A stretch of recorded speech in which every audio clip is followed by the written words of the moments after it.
കൊല്ലം തേവലക്കരയിലെ സ്കൂളിൽ ഷോക്കേറ്റ് മരിച്ച മിഥുന് വിട നൽകി നാട്. കുട്ടിയുടെ മൃതദേഹം വീട്ടുവളപ്പിൽ സംസ്കരിച്ചു. സ്കൂളിലും വീട്ടിലുമായി ആയിരങ്ങളാണ് അന്ത്യാഞ്ജലി അർപ്പിക്കാനായി എത്തിയത്.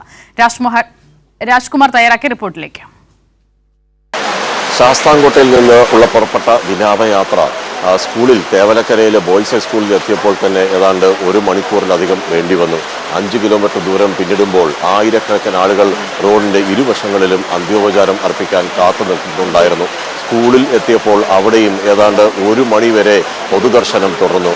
ആ പൊതുദർശനത്തിൽ സംസ്ഥാന ഗവൺമെന്റിന് വേണ്ടി ജില്ലാ കളക്ടർ ദേവിദാസ് പുഷ്പചക്രം അർപ്പിച്ചു. അവിടെ ജനപ്രതിനിധികൾ ഉൾപ്പെടെ നിരവധി പേർ അന്ത്യോപചാരം അർപ്പിച്ചു. രാഷ്ട്രീയ സാമൂഹിക സാംസ്കാരിക മേഖലയിലെ നിരവധി പേർ, അതിൽ പേരറിയാത്തവർ, ഈ നാടറിയാത്തവർ, അങ്ങനെ നിരവധി പേരാണ് ഈ മിഥുന് അവസാനമായി ഒരു നോക്ക് കാണാനും അന്ത്യോപചാരം അർപ്പിക്കാനും എത്തിയത്.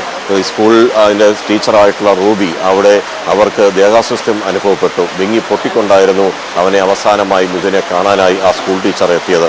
അവിടെ NCCയുടെ നേതൃത്വത്തിൽ ആർമിയുടെ കിട്ടാവുന്ന അത്രയും അതുപോലുള്ള ഒരു ആദരവ് സല്യൂട്ട് നൽകിക്കൊണ്ടാണ് NCC കേഡറ്റ് കൂടിയായ മിഥുന് അവർ നൽകിയത്. പിന്നീടുള്ള അവിടുന്ന് പുറപ്പെട്ട വിലാപയാത്ര ഈ വീട്ടിലെ ഇപ്പോൾ ഞാൻ ഈ നിൽക്കുന്ന പടിഞ്ഞാറേ കല്ലടയിലെ മനു ഭവനത്തിലേക്ക് എത്തിയപ്പോഴും അതേപോലെ സമയം വേണ്ടി വന്നു.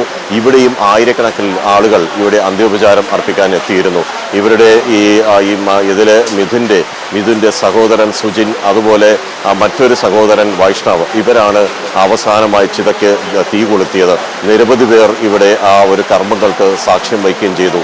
സങ്കടക്കടലായി അക്ഷരാർത്ഥത്തിൽ ഈ പടിഞ്ഞാറേ കല്ലടയും തേവലക്കരയും മാറി. അത് കേരളത്തിൻ്റെ നൊമ്പരമായി മാറുകയായിരുന്നു.